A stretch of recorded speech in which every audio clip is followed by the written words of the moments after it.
Nanya trong itu kenapa? Iyo kan là đi à, trong lẽ lẽ. Tôi tụi em. Mami. Mari. Esther. Nấu tiếng đi. Anh là nuôi cái rất khá lực.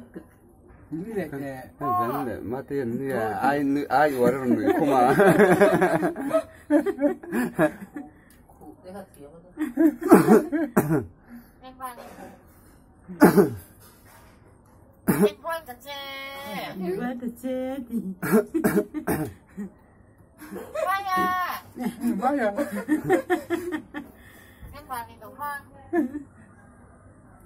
Tôi tụi em.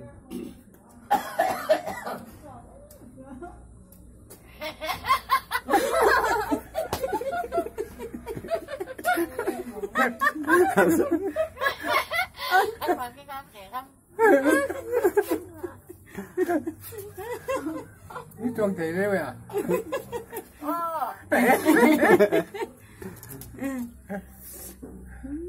Anh ấy thì à Tôi kêu lại ra. Lúa ở đâu có rồi thì. lúa lúa rồi.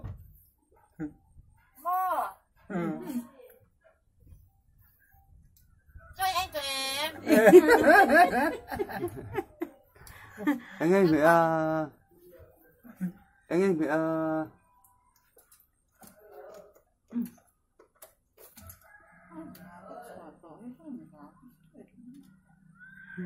À đó người lên chắc anh mày. Thường rồi ấy. Chung thì tất gì? Em kìa. Em nghe như thế Anh nuôi lộc tệ, nuôi rồi đấy. Ha ha ha, 들어.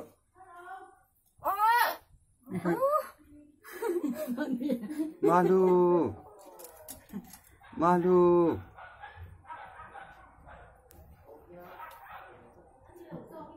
em quan đi.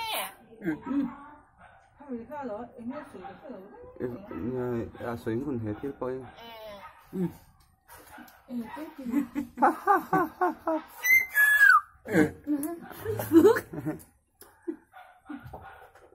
Quay à. Bao giờ? Anh ấy thì Esther. Mami.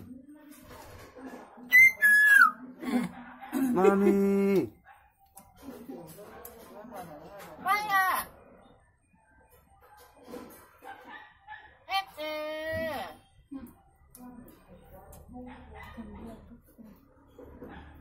Em nghe như thế đâu có rồi.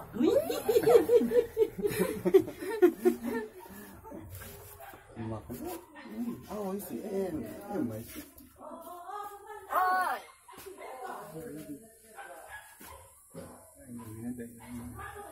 Em qua đi.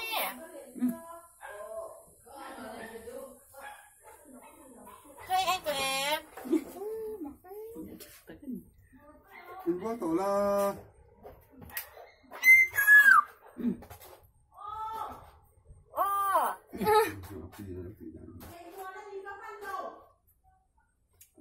Quang đi. Anh Thi. Em Quang đi. Chơi anh tụi em. sáng trăng như là nó sân mấy sư thì ý nghĩa một xuyến để thì tôi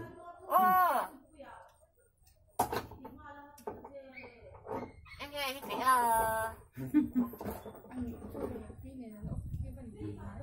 anh ăn có thịt em Quang đi.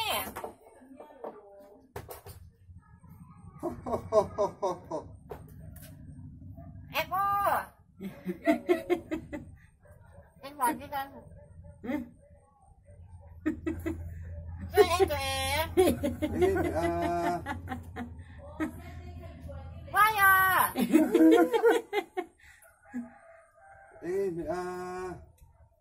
Em Quang thật chứ.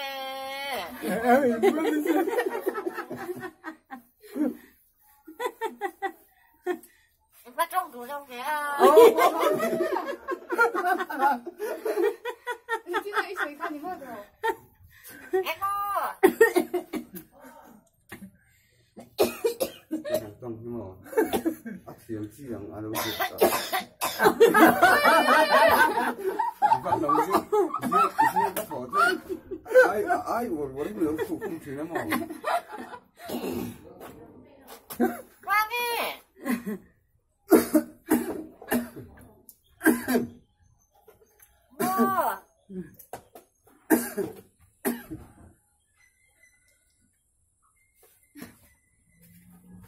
Em quên thật chứ.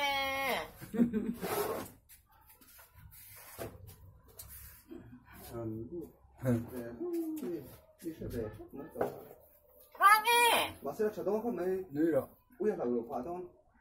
nữa thế 라고 파스야 하다 보니까. Quang ơi. Ôi nhìn ông lít tục với canh hồn chứ bò. Gì mà nấu có mà ế cánh thiền á sẽ lên. 이제 하나 빨리 줘 배치는 뭐. Con cần chia sẻ không? Ok đúng không? 이게 내 소리 빼라셔도 그러나 소리 어, 이게 좀